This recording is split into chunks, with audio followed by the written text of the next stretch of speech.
Muri yeZimbabwe mutambo watsvuka ropa zviri kunzi shiri yabvuta rekeni hazvina kumira zvakanaka kuJapan. On arrival uchingosvika mukuru ndobva atanga kutoatakwa. Ndo situation yatiri kuona. So kana uchinge watosvika panapa ziva kuti nyaya dzacho dzinenge dzava dzese kunofufunurwa. Ndiri kuona mashoko ari kutenderera panapa. Mnangagwa vachiti I've arrived in Tokyo, Japan, where I was warmly received by Zimbabwe's representatives to Japan, Stuart Nyakochko and Ambassador Takeshi Shinozuka, Japan's ambassador designed for TICAD. So nyaya iri panapa hombe yatanga kuti ndibva ndangomhanya because mostly nyaya dzemukuru handisina nabasa nadzo zvekudaro ndangoti angararama life yake. Ona chinozongondipowa chete ndingoti paringonzi ari kurarama zvinhu zvacho pari kushandiswa maresources edu isusu enyika ndo patinozouya tichimhanya tida kunzuzoti what exactly is going on here. So nyaya iri panapa yataura pari kunzoni imagine burning 1.6 million on Japan trip just to admire infrastructure, then fly back to a country with no hospitals, no proper schools, no sanitation, no roads, etc. That money could change lives in Zim. Instead, it funds sightseeing for Mnangagwa and crew. African leaders are a case. No mashoko atiri kutambira panapa. 1.6 million. Imagine. Just to go kungoti because isusu chatiri kuda kunyanya kubvunzisisa panapa ndechekuti patrip iyoyo isusuwo tiri kuzobenefita che because hapana zvimwe zviri kushanda. Let's talk about trip yakamboitika kumashure kuChina chakazomboitwa chakabudirira chi iwe zvakauda kutoitwa imwe futi manje kwautogadzirwa unoitwa imwe futi gore by gore kunenge kuchingoitwa that niyo yakatoirwa schedule because rada kuzoweka kuti pagore vanhu vari kutravela zvakakura wanda sei unoona kuti pagore vanogona kutravela kana ka 100 ende panguva yese vanotravela pachirwa millions. Imagine, think about it kuti imari inenge yatongospendwa kungospenda chete ndoska paya pachizonzi nemapresidents isusu hatinanyanyorina basa nemari dzesalary but what about mari yekuzofly what about mari yemwe mamwe maresources konodingobudisa mumwe mako izvo zvinogona kusamake sense kwamuri but ndikuona vana veZimbabwe vazhinji vari kupopota because of nyaya iyoyi kutaura chokwadi nemi because ndikuona kumwe ari kuti are you not ashamed and embarrassed to see all superior infrastructure while you have left your own country in ruins? Mashoko aripo, don't you get embarrassed though with Zimbabweans pests all over the place running away from you? Vakomanaka mawani pakashata amusi kunyara here ndozvekutaurwa nevamwewo kuti maZimbabweans vari kungotiza vachingotenderera nenyika yese. Umwari mudhara mave kudarika Bob kakuita globe trotting. Why can't you correct the wrongs which Bob did?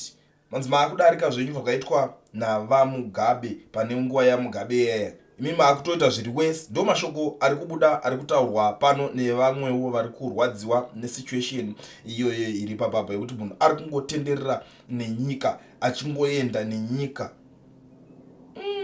Pakashata pakaipa pakashata. Indombotraya kumbozvirizina unombotarisa kuti pamwe zvichida pamwe munhu achachinja kana kuti pane something chiri kuda kunzi chiri kuda kuitika but handina chandiri kuona chichamake sense honestly speaking. Handina kwanditi chandiri kuona chichanzi chichachinja pane varume ivava. Nyaya dzichadzo chaidzo ndo dzandiri kuona kunge pasisina kutongoenda kutongobayirira kutongoshingana kushinga munhu.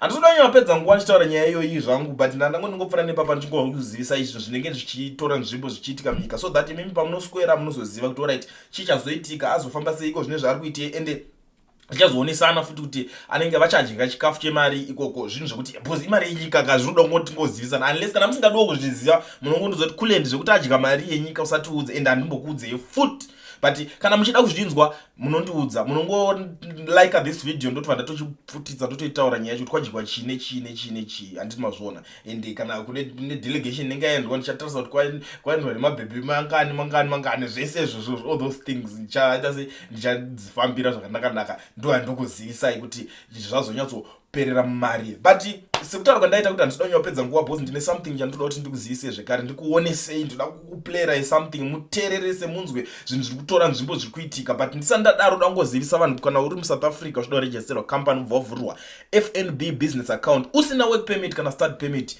Education research ndauya nayo zvekare ndeya Owen anopedza masports 1 monya rinoregistera vanhu makampani nekuvhurira ma-FNB business account usina work permit kana study permit. Anongoti uya nepassport yako chete enda umboende kwaari, unotongotora nhamba dzake wototaura naye uri kwauri koko ari kwaari ikoko okuitira. But kana uchingone nharo wazodawo kuendawo kuPretoria ikoko kwaanoshandira ari, unogona kungokwira futi but unongangowa kutotambisa mari zvako. Tora nhamba utaure naye papapa abva atongokuitira kawani. Zvamanje manje tererai munzwe nyaya iri panapa iyi. Shandira government. Unonga uchiya uchiti kwandiri musoja. Kubva kuDRC neshoka kupinda muZimbabwe. DRC yose vana Tanzania yose kubva pinda muna Tanzania kupinda mose muna Rwanda vana Angola, Zambia, Botswana uchigurira neshoka uchiya kumusha.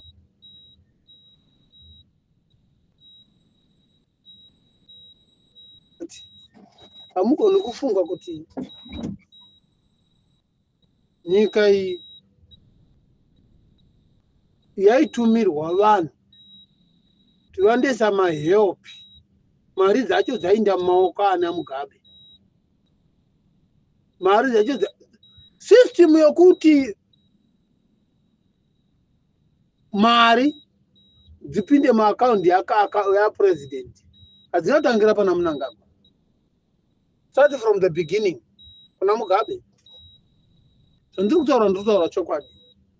Mari dzakashandirwa minerals Mugabe haana kubhadharwa necash, akabhadharwa minerals paDRC. Mari minerals yaakabhadharwa paDRC yakaenda kupi? Yakaenda momwe mani. Because masoja ndenyika ase ZANU-PF. Yakaenda momwe yani, yakaenda momwe ya Mugabe. Vana chatunga ndiye vanofamba vachibhora vanhu vachiita zvavanoda nemari dzakafira vana vamwe vanhu. Iwewe una baba vako vakafurwa kuDRC. Nhasi wainda kumazowe kuzungurwa kuchikorokoza kuti uwane kurarama kwakanaka.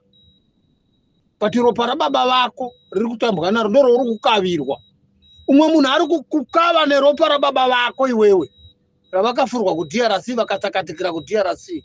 How many guys from army, military, you never discovered? Havasina kuiswa kumusha vakawanda.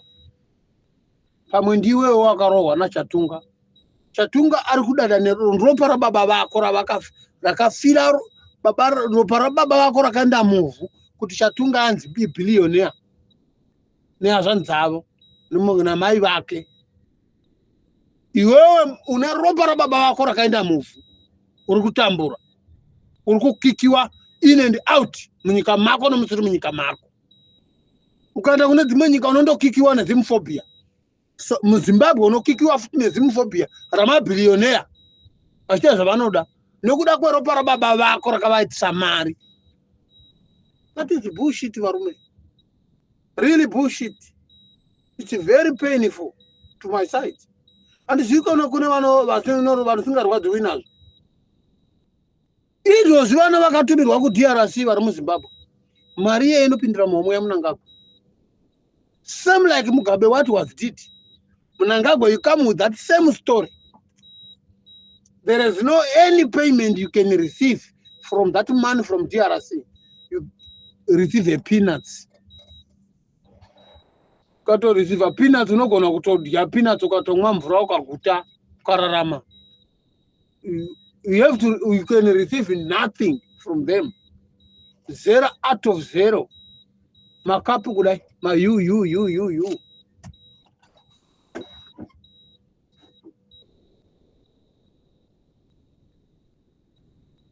Asi kuzva ndiri billionaire neropa ramabhradha enyu Mnangagwa.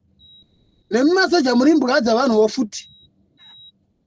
Muri mbwa dzavanhu.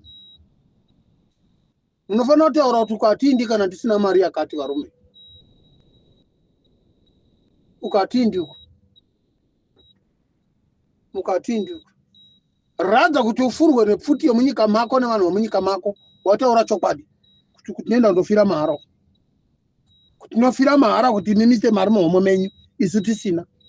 muchipuwa ma $250 ukada kuti utaurisa wopuwa 5,000 uti wapuwa chi $500 noti chi 5,000 $500 kwanza tiri kukora mazano tiri kutambira $5,500 how much it is 10,000 rand.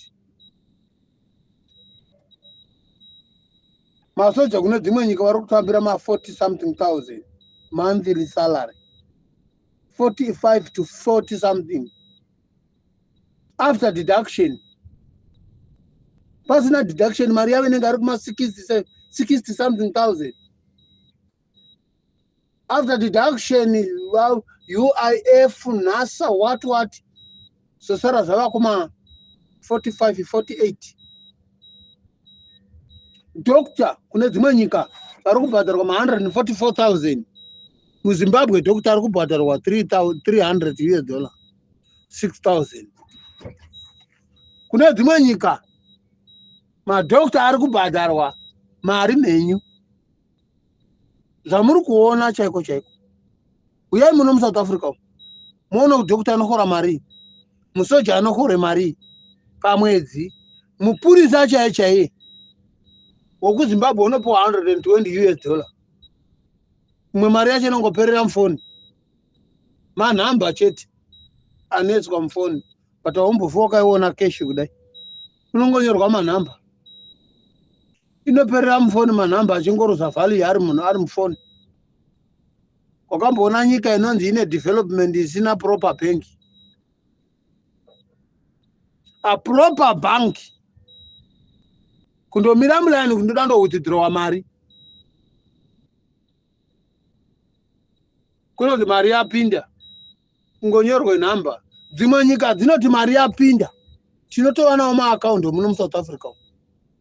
Mari yapinda ukaenda kuakaundi unoiwana irimo, unotondo withdraw ukandoda 100,000 pamari yangu yecontract yandinayo, ndiri kuda kuwithdraw kana kuti 150,000 kana 200,000 noiwana hard cash now.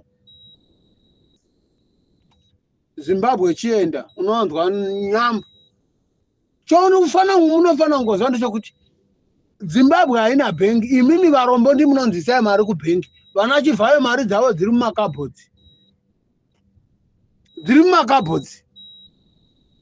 dzenyu dzedzo munoisa kubhengi ndidzo vanosvika vachitora vachisa kumba kwavo. Imimi vanambwa the next morning same like what they did 2000. They are saying people they have to put the money to the bank. After that they took the right money, they put a newspaper, a tissue, vapedza mondo seseresa tissue riya sarasha kuro. Nonsense.